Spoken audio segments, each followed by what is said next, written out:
É a hora do grande debate aqui no Expresso CNN. Eu lembro, que o quadro é sim um grande sucesso na CNN americana e um novo modelo aqui no nosso país. O nosso objetivo sempre é apresentar temas relevantes com visões diferentes sobre o mesmo assunto. E para que a gente fala isso todos os dias? Temos que falar sim, para que você que já colocou a CNN Brasil na sua vida, na sua rotina, para que você construa a sua opinião, a sua forma de pensar.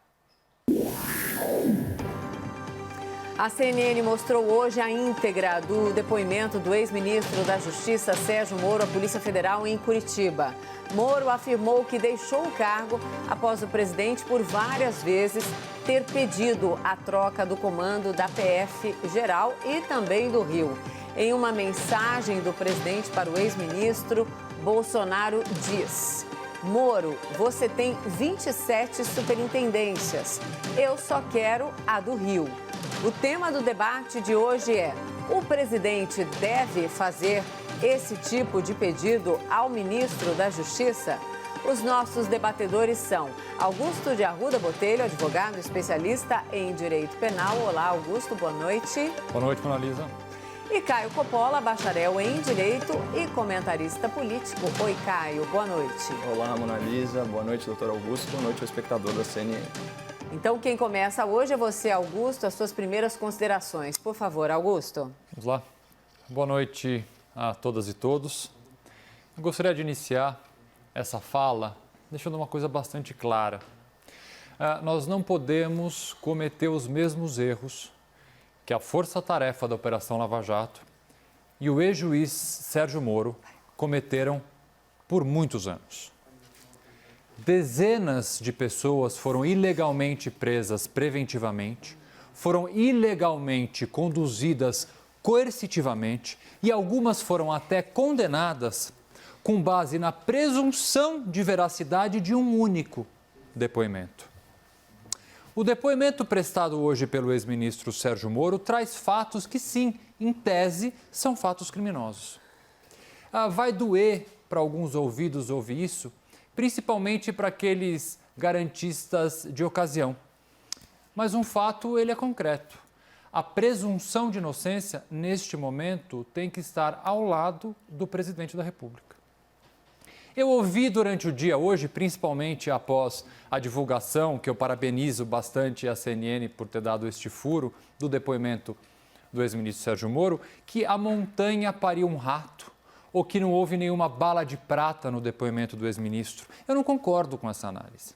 Eu acho que essa análise ela leva muito em conta a espetacularização da justiça, como se qualquer investigação tivesse que ser acompanhada de homens encapuçados com metralhadoras às 6 da manhã na casa de todo investigado. Não é assim que funciona a investigação, não é assim que funciona a justiça.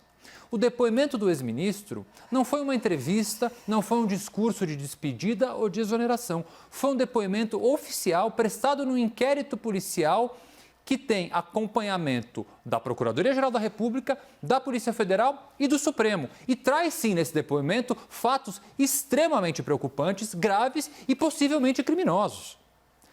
Fatos esses agora tomados e colhidos num depoimento oficial bastante diferente do que havia no passado. Um ponto do depoimento me chamou bastante atenção e eu vou ler para vocês. Que o declarante entendeu que havia desvio de finalidade na exoneração do diretor Maurício Valeixo, a qual se seguiria a provável nomeação do DPF Alexandre Ramagem, pessoa próxima à família do presidente, e as substituições de superintendente. Tudo isso sem causa e que viabilizaria ao presidente da República interagir diretamente com esses nomeados para colher, como admitido pelo próprio presidente, o que ele chamava de relatórios de inteligência. É um depoimento cuidadoso do ex-ministro Sérgio Moro, porque ele também é investigado. É um depoimento certamente que foi discutido com seus advogados, portanto, um depoimento que aponta fatos, protege a si mesmo, defende a Polícia Federal e, é óbvio, tenta se livrar, de certa forma, de uma série de possíveis crimes que podem sim ser imputados ao ex-ministro Sérgio Moro. Uma coisa também me chamou bastante atenção no depoimento.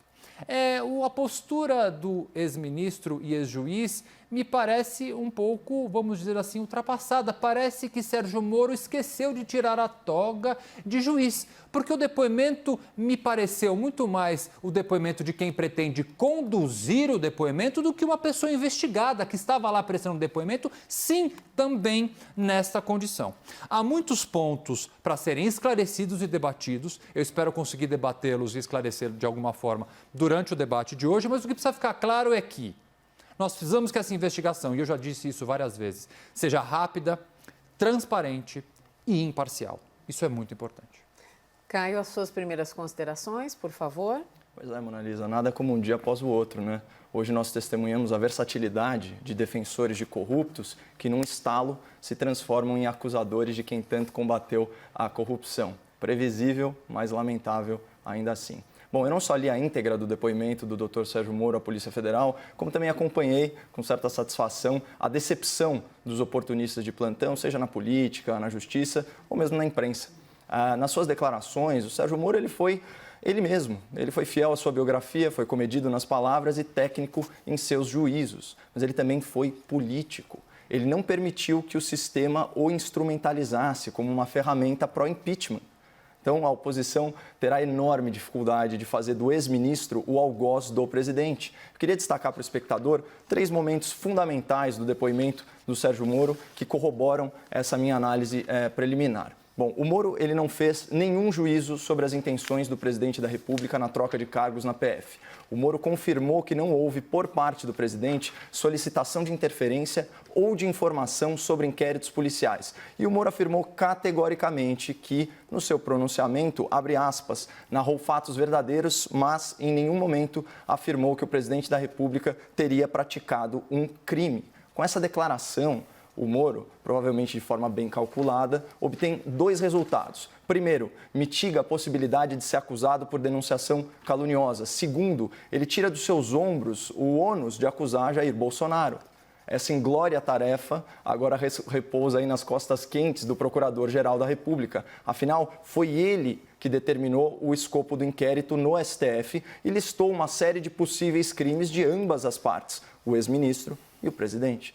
E já que a gente está no campo das possibilidades, vamos retomar uma delas. Já falei disso aqui. É possível que ninguém tenha cometido crime algum. E, na prática, existe muito pouca contradição entre as falas do ex-ministro e do presidente. Ou seja, é plausível que ambas as versões estejam próximas da realidade, da verdade dos fatos. Os dois reconhecem a divergência sobre as nomeações para a Polícia Federal. Os dois reconhecem que o presidente desejava estreitar as suas interações com o diretor da PF da sua confiança. Os dois reconhecem que o presidente sentia falta de mais informações sobre as atividades do órgão que lhe é subordinado institucionalmente. A questão central aqui é avaliar até que ponto as ações do presidente da República representam interferência política e investigação policial. E se isso for comprovado, eu vou ser o primeiro a dizer que esse ato é antijurídico. Mas, por enquanto, o que nós temos é mera especulação, fundamentando um julgamento antecipado de intenções hipotéticas. Pessoal, isso não é direito, isso não é justiça. Isso não é sequer razoável, isso é oportunismo político, especialmente considerando que o homem que supostamente derrubaria o presidente da República, né, com uma bala de prata, como bem colocado aqui pelo meu debatedor, e que é um antigo juiz federal, ele foi categórico ao reiterar que em momento algum, né, o presidente cometeu qualquer crime. E se alguém ainda tiver alguma dúvida de que, em princípio, não existe ilegalidade nos atos do presidente, vamos aguardar a manifestação do Supremo Tribunal Federal sobre as novas nomeações na Polícia Federal. Será que eles terão a ousadia de invadir novamente a competência de outro poder? Ou eles já se conformaram em obedecer à Constituição? A minha aposta é num silêncio eloquente do tribunal. Vamos então ao debate, Augusto? Bom, eu tenho certeza que o ex-ministro e ex-juiz Sérgio Moro prestou depoimento na linha como ele prestou, não por ser fiel à sua biografia, e sim por saber ele, como um juiz experiente com 22 anos de justiça criminal, que ele também é investigado. Então, as palavras cautelosas que ele usou nada se referem à sua biografia supostamente ilibada. e sim ao fato de que ele pode sim responder por crimes, não apenas de denunciação caluniosa, como uma série de outras possibilidades de fatos delituosos que a gente vai tratar no dia de hoje. Quando há aqui a afirmação de que ele não fez nenhuma acusação, é óbvio, ele não é órgão responsável por fazer acusação nenhuma. Essa acusação cabe ao Ministério Público. Hoje em dia, Sérgio Moro é um cidadão comum, como eu, como vocês. Não é mais ministro da Justiça e não é mais juiz federal. Portanto, sabe muito bem ele que fazer uma acusação desprovida, eventualmente, de provas, pode lhe causar um problema. Então, o depoimento dele eu vejo sim como um depoimento político, cauteloso, estrategista ao máximo e que não tem relação nenhuma com reputação ou coisa parecida. Eu vou, assim, trazer 2 trechos do depoimento do ex-ministro Sérgio Moro, onde eu vejo, sim, a afirmação de fatos que podem caracterizar crime.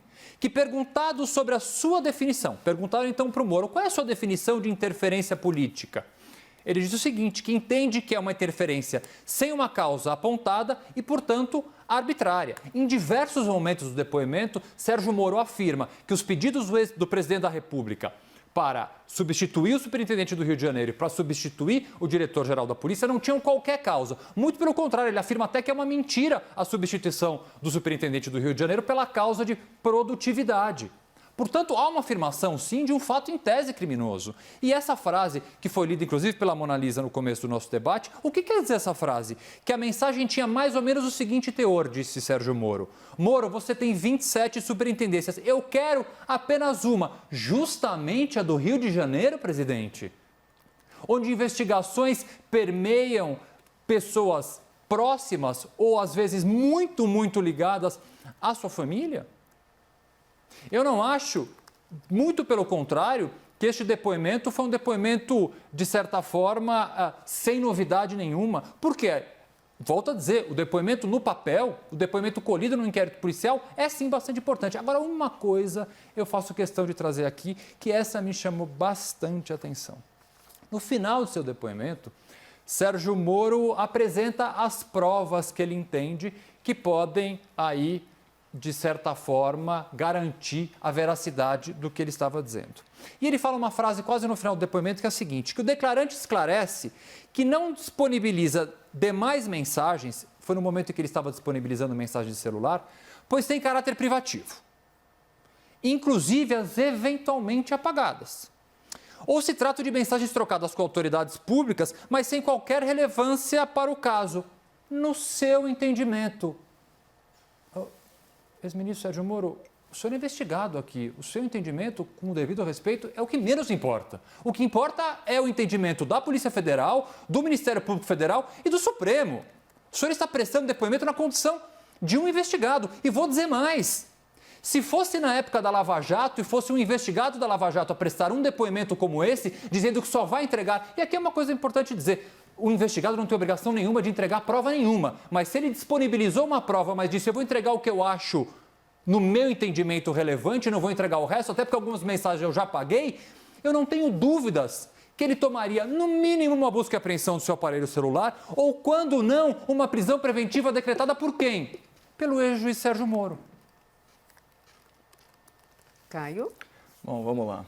Colocando os pingos nos is aqui, falando primeiro sobre Moro e a Operação Lava Jato. Se de fato, como o doutor Augusto sugere, houve prisões preventivas de natureza ilegal, elas teriam sido revogadas pelas instâncias. Foram revogadas. Teriam sido pelas instâncias superiores. Caio, dezenas foram revogadas. Eu mesmo revoguei dezenas. E portanto não se aplica e é isso que se espera também. Claro, no caso do Supremo Tribunal Federal, a gente sabe muito bem da predileção deles pelo TRF4, pelo STJ, criminosos. Além disso, está mal informado, o que é desinformar é falar que o Moro supostamente tem a reputação ilibada. Onde está o seu compromisso com a presunção de inocência, doutor? Nas conversas interceptadas pelo hacker e divulgadas pelo Intercept. Lá tem um bom indicativo. E qual o impacto jurídico disso? O impacto vai acontecer. É a espetacularização da justiça, de achar que tudo tem que acontecer no dia seguinte. E o seu compromisso com a presunção de inocência? Os recursos não foram nem julgados. Moro tem sua reputação ilibada, sim. O que é suposto,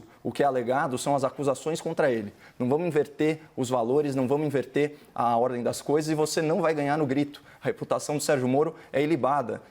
A reputação do Sérgio Moro é ilibada. Supostos são os crimes ou os ilícitos a ele atribuídos. Isso sim, ele permanece sendo uma referência moral, uma referência jurídica no Brasil, né, para desespero de alguns.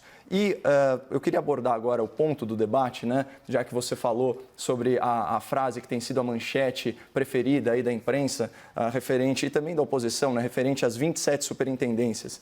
Né? É muito importante que a gente vê na manchete, a gente vê no lettering as aspas, né? Moro, você tem 27 superintendências, eu quero apenas uma, a do Rio de Janeiro. Eu queria abordar, fazer um contraponto a essas colocações, né? A cobertura majoritária da imprensa a esse respeito, porque ninguém dá muita atenção para a parte que antecede isso no depoimento, que diz o seguinte, que a mensagem tinha mais ou menos o seguinte teor. Como que é mais ou menos? Né? Como que é estar mais ou menos grávido? Como é falar mais ou menos isso aqui? Que prova é essa? Isso é absolutamente irrelevante, a não ser que seja provado. E eu vi outras manchetes também, com base em conversas informais no Planalto. Ou seja, tema de conversa. Isso não tem como provar. Né? Um disse, o outro disse, essa prova é fraca. E eu queria dar um pouco de contexto sobre essa frase. Você tem 27 superintendências, eu quero apenas uma, a do Rio de Janeiro. O presidente da República, ele sabe muito bem do compromisso público que ele assumiu, não só com o ex-ministro Moro, mas também com a população brasileira, de dar carta branca ao ministro. Portanto, ele sabe que esse tema, né, de nomeações, de indicações, era um tema sensível. Então você percebe que esse atrito, ele permeou toda a relação institucional entre o ministro e o presidente. Então, nesse contexto, né, o que você vê aqui é alguém querendo uma brecha, né, uma exceção para a regra que foi estabelecida não só perante o ministro, mas também perante toda a sociedade. Augusto? Eu acho que nós temos que presumir a inocência tanto do presidente da República quanto do ex-ministro Sérgio Moro, em todos os aspectos, até que haja o trânsito em julgado de uma eventual sentença condenatória, todos, absolutamente todos os acusados de qualquer crime são presumivelmente inocentes.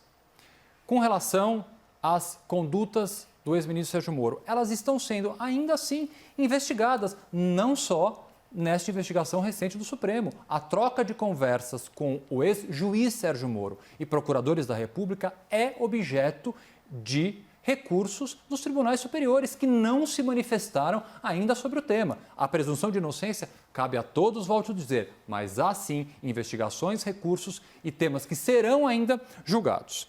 Eu acho só bastante curiosa essa agora, vamos dizer, predileção para um lado e não para o outro, quando o navio, mais uma vez, está afundando. Agora, a presunção de veracidade, então, e a história e a biografia ilibada é apenas do ex-ministro Sérgio Moro, abandonando, então, o até ontem apoiado, inclusive em manifestações públicas, manifestações nas ruas, artigos e outro tipo de manifestação, presidente da República. Então, mais uma vez, percebendo que o navio está afundando, abandonam quem sempre apoiaram e procuram um novo mártir, procuram um novo norte, procuram alguém para se apoiar e para trazer mais uma vez a figura de um salvador, como se o país precisasse 100% do tempo de um novo salvador. Não estou aqui prejulgando absolutamente ninguém. Estou dizendo que fatos são graves, de um lado e de outro, porque existe a possibilidade aqui, vamos pensar, de que realmente o ex-ministro Sérgio Moro tenha, de alguma forma, exagerado no seu relato, que seu relato não esteja amparado em outros produtos de prova.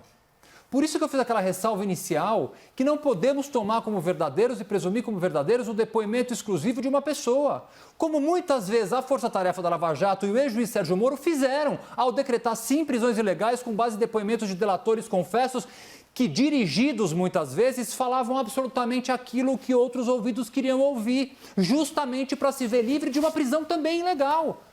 Onde estavam todos esses defensores do direito e da garantia fundamental neste momento? Onde estavam os defensores da presunção de que os depoimentos têm que ser, de alguma forma, amparados em outras provas ou que não podemos tirar conclusões precipitadas?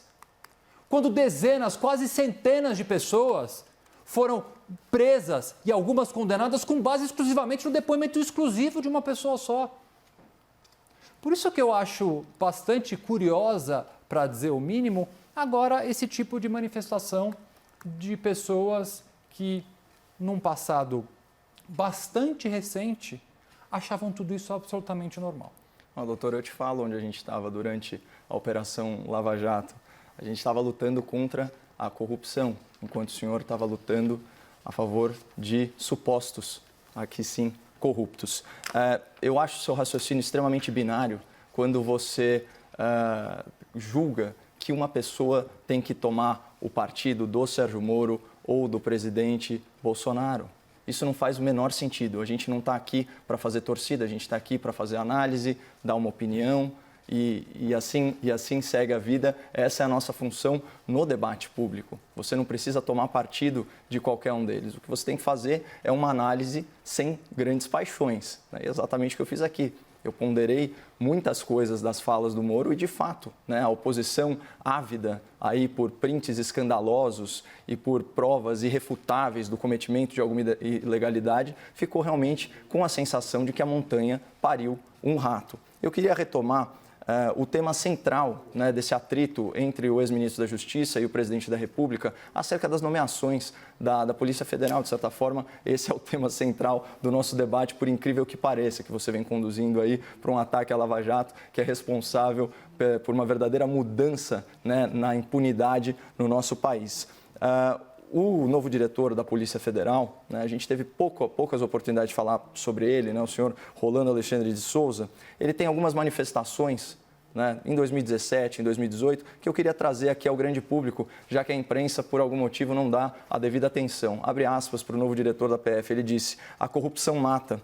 Achar que o traficante da esquina é mais perigoso que o político corrupto é uma falácia. Político mata muito mais que bandido. Eu não poderia concordar mais, inclusive daí a importância da Operação Lava Jato, que tanta gente tenta desconstruir. Olha só que frase boa: político mata muito mais do que bandido. Na sequência, uma outra palestra, essa de 2018, ele diz o seguinte: nós temos vários outros crimes que são atribuições da Polícia Federal e nós devemos combater todos, mas o combate à corrupção é o número 1 deles. É por isso que a gente fala da ingenuidade e da má-fé, muitas vezes, de você fazer um juízo por antecipação, de você julgar intenções. Vamos ver os resultados desse trabalho. É importante destacar no depoimento do ministro Sérgio Moro que ele próprio fala que o presidente Bolsonaro nunca tentou fazer nenhum tipo de interferência ou obter informação de inquéritos. Isso é o mais importante. E nós já concordamos aqui que a Polícia Federal é uma organização de excelência, independente, que tem quadros com autonomia. É virtualmente impossível interferir na Polícia Federal. E, finalmente, eu queria destacar o fato de que o superintendente da Polícia Federal do Rio de Janeiro, que supostamente foi demovido do seu cargo, recebeu uma promoção e agora é o número 2 da Polícia Federal no Brasil. Então, eu acho que a gente tem que sopesar as informações e fazer uma análise desapaixonada, ampla do que tem aí à nossa frente, sem ficar partidarizando, nem tomar a torcida de um lado ou de outro, especialmente de forma oportunista. Sim, Augusto, algo a complementar? Vocês vão continuar nesse assunto? Tenho, então tenho. Vamos sim. lá. Vamos lá. Caio, deixa eu só fazer um parênteses aqui. Nem tudo aqui no debate é sobre você. Então, às vezes, pode parecer que eu estou me dirigindo aos teus argumentos. Nem sempre são só os seus argumentos. É porque eu ouvi bastante o tema hoje, tá? Então, só para deixar claro isso. Ataques à Lava Jato. Veja bem, deixa eu só deixar uma coisa bem clara. Não é um ataque à Operação Lava Jato como um todo. É um ataque aos abusos que sim foram cometidos ao longo dos vários anos da Operação Lava Jato.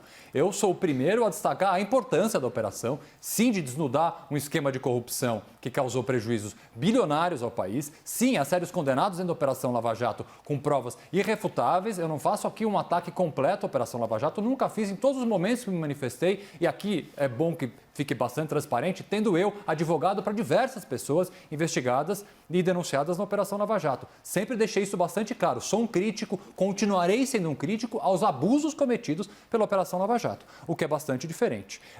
Eu acho, com relação, só para terminar, a questão da interferência do presidente, ou a possível interferência na Polícia Federal. Tem um fato que é assumido pelo próprio presidente, gente, Isso aqui está no depoimento na verdade, está muito mais na declaração anterior ao depoimento do ex-ministro Sérgio Moro, mas foi dito por 2 ou 3 vezes pelo presidente da República, que ele se impede para a Polícia Federal colher o depoimento de uma pessoa, quando ele cita lá o filho 04, o que diz que era o galã do condomínio, ele pede realmente que a Polícia Federal colha um depoimento em Mossoró e depois ele tem acesso a esse depoimento e lê. Isso é um ato, na verdade, que o próprio presidente assume de ter feito, que é sim uma interferência num inquérito em andamento. Não é uma questão de relatório de inteligência que ele gostaria de ter acesso. E com relação à promoção do superintendente do Rio de Janeiro, eu vou aqui me recordar de uma frase de um advogado que eu trabalhei muitos anos e que me ensinou basicamente tudo o que eu sei,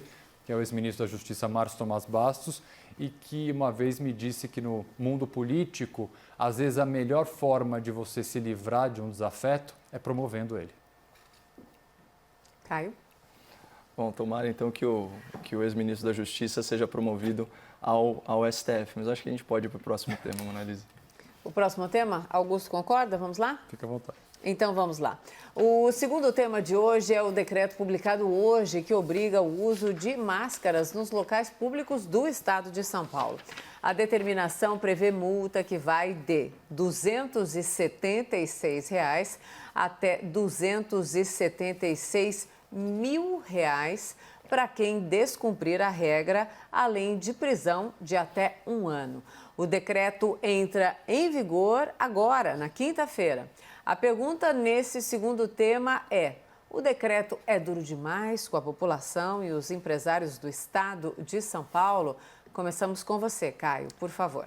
Duro demais é um eufemismo, né, Mona Lisa? Esse decreto é inconstitucional, ele viola o artigo 196 da Constituição. Já li esse artigo aqui para o espectador da CNN. A saúde é direito de todos e dever do Estado, garantido mediante políticas sociais e econômicas que visem a redução do risco de doença e de outros agravos e ao acesso universal e igualitário às ações e serviços para sua promoção, proteção e recuperação. Então, bastaria aí uma interpretação de texto assim de nível ginasial para entender que prover equipamentos de proteção individual à população é primeiramente responsabilidade do Estado, né? Esse dever ele ainda se impõe de maneira mais óbvia quando o uso de máscara, né, é objeto de um decreto draconiano que impõe multa e prisão para quem desobedecê-lo, né? A imprensa noticiou, como você bem disse, né, Mona Lisa, que as multas podem chegar a valores astronômicos, né, dezenas, centenas de milhares de reais. Então, agora em São Paulo, sai mais barato assassinar alguém do que andar sem máscara na rua, porque homicídio não tem multa. Mas, enfim, se essa medida de profilaxia, né, de prevenção, ela é tão relevante a ponto de justificar a prisão de um cidadão saudável e a violação dos seus direitos fundamentais, então por que raios o governo de São Paulo demorou meses para implementar esse protocolo? É uma contradição no próprio ato, né? E para seguir aqui no meu comentário, eu acho importante verificar uma informação, né, que já foi falada, que imprensa é considerada como uma atividade essencial, correto? Não é isso? Então, é isso que garante aqui o nosso passe livre para trabalhar durante a pandemia, né? Ao contrário de grande parte da nossa audiência, duramente penalizada com a imposição desse isolamento social horizontal em todo o território paulista. Pois bem, quando a gente bate o olho aqui no decreto número 64.959, desse 4 de março, né, promulgado pelo governador João Dória, me chamou a atenção um trecho aqui do artigo 1º que diz o seguinte: enquanto perdurar a medida de quarentena, fica determinado o uso obrigatório de máscara de proteção facial. Aí vem o inciso 2º, a linha A, que diz o seguinte: fica determinado o uso obrigatório de máscara no interior de estabelecimentos que executem atividades essenciais. Ou seja, se for para a gente seguir a letra fria do governador, a partir do dia 7 de maio, nós precisaremos usar máscara para fazer o programa.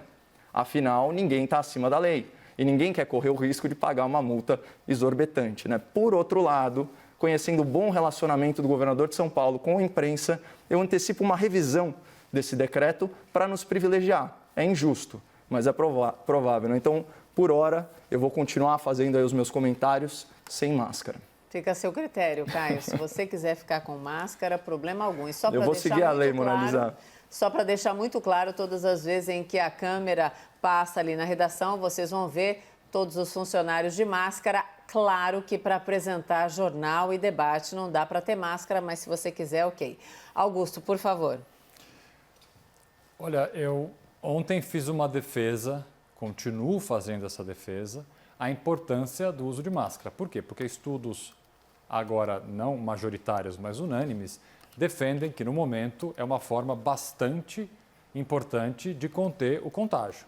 Eu acho, inclusive, que esse decreto, que é hoje do Estado de São Paulo, deveria, na verdade, ser uma decisão de todo o país. Eu acho que as máscaras deveriam ser uma obrigação e deveriam se tornar obrigatórias em todo o país. Acho que o governo federal demorou muito em propor alguma medida. Na verdade, o governo federal demorou a propor qualquer medida. Mas eu tenho que concordar e faço agora uma ressalva com imenso respeito a quem redigiu este decreto. A redação é muito ruim. Primeiro que não fica claro essa gradação da multa, que é uma gradação bastante considerável, de R$ 270 a centenas de milhares de reais, qual é a forma de gradação, porque pessoas receberão uma multa de R$ 200 e outras de um valor muito mais alto. Essa questão das atividades essenciais também ficou pouco clara, mas o que me chama a atenção, e falo mais uma vez respeitosamente, é quem fez e quem redigiu o decreto. O que me causa um incômodo bastante grande é trazer dentro de um decreto questões ligadas ao Código Penal. Não pode um decreto falar em possibilidade de prisão que não cabe, obviamente, ao governo do estado, à prefeitura ou coisa que o valha, mencionar essa possibilidade ou até, de certa forma, sugerir a possibilidade de prisão. Isso é competência da polícia, isso é competência do Ministério Público, é competência da Justiça. E fica um pouco estranho, e aí eu concordo até com as críticas que o Caio fez ao longo do debate, de uma postura até, digamos, um pouco autoritária, de incluir artigos do Código Penal quase como uma espécie, eu sei que tem um viés, certamente pode ter sido essa a intenção, apenas pedagógica, mas me incomoda. Não a ideia, muito pelo contrário, sou extremamente favorável, acho que o governo acertou, como vem acertando em todas as medidas. Eu sou um entusiasta e elogio com bastante frequência aqui a postura, principalmente do governo do Estado de São Paulo, em relação à luta contra a pandemia. Mas neste ponto específico, na redação do decreto, volto a dizer, não na ideia e na obrigatoriedade de se usar máscaras, inclusive com a previsão de multa. Eu concordo que tenha que haver previsão de multa. Porque, por exemplo, nós temos multas aqui, vamos pegar multas administrativas em São Paulo, extremamente altas. A multa do PSIL, se você faz muito barulho numa casa noturna, num restaurante, ela vai de 8 mil a 30 mil reais. Multa por embriaguez ao volante, por exemplo, 3 mil reais. Multa da cidade limpa, se você faz publicidade sem poder, ela pode chegar a 10 mil reais. Pichação de muro, 5 mil reais, multa simples, 10 mil se você pichou patrimônio histórico. Então, há uma série de previsões de multas com valores altos e que eu entendo que sim, tem que ser aplicadas nesse caso da máscara. Só me causa um pouco de incômodo, volto a dizer, a forma como foi redigida esse decreto.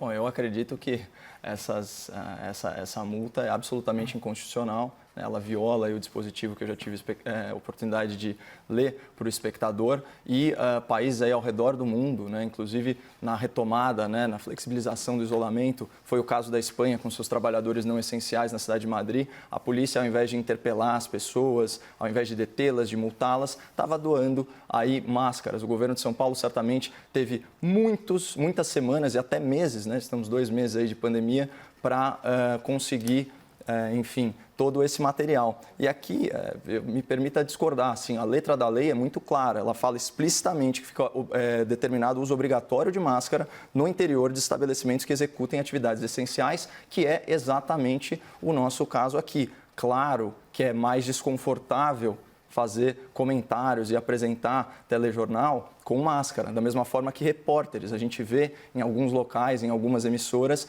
isso já é uma realidade. Isso dificulta o nosso trabalho. Só que por que nós estaríamos acima da lei? Só que, claro, o que eu fiz aqui foi uma crítica irônica, até para mostrar como é ridícula essa questão da horizontalidade das medidas, aquelas que se aplicam de forma indiscriminada a todos e a qualquer circunstância. Né? É extremamente desnecessário que a gente use máscaras aqui, a gente mantém outros protocolos de distanciamento social e isso é válido para várias outras atividades. De novo, o que não pode haver é a gente incidir em hipocrisia. E eu fico realmente preocupado, juridicamente, da gente estar vulnerável Porque todos os dias que a gente aparecer aqui a partir do dia 7 de maio sem usar máscara, de certa forma, a gente está indo contra essa lei, embora a lei seja absurda. Augusto tem 1 minuto para terminar, porque vocês se alongaram, não vai ter como fazer as considerações finais, mas você pode fechar aí na ideia, já que o Caio estourou um pouquinho do tempo, ok? Debatedores, tudo bem? Não, eu vou apenas fazer um fechamento do tema que nós tratamos no começo do debate, para deixar claro uma coisa. Aqui não se trata de uma disputa, mais uma vez, ideológico-política, mais uma, na verdade, né? Nós estamos politizando, infelizmente, tudo. Agora parecemos politizar quem está falando a verdade, se é o ministro Sérgio Moro ou se é o presidente da República. Volto a dizer, é o primeiro ato da investigação, o depoimento. Há outros atos de investigação já agendados para serem feitos. É importante, para que esse assunto não fique diariamente pautando a nossa vida, quando nós precisamos, na verdade, é salvar vidas, é importante que tenhamos um fechamento rápido, transparente e imparcial. E aqui eu não vou chegar a fazer um pedido, que seria pedante da minha parte fazer um pedido, mas vamos tentar evitar, mais uma vez, a politização de um tema que é, evidentemente, político, mas que não cabe neste momento. Vamos deixar o Supremo Tribunal Federal, a PGR e a Polícia Federal tocar essa investigação no tempo da justiça, não no tempo que a gente gostaria, muitas vezes, que tudo acontecesse amanhã. Tá certo, debatedores. Augusto, obrigada. Boa noite. Obrigado. Caio, boa noite. Mona Lisa. Vai ser assim amanhã? Amanhã não, porque o decreto vale só a partir do dia 7 de maio. Então pronto, tá aí adiantado como vai ser daqui para frente. Obrigada a vocês dois. E lembrando que todas as edições do Grande Debate estão disponíveis na íntegra no nosso site cnnbrasil.com.br e também, claro, no nosso canal oficial do YouTube.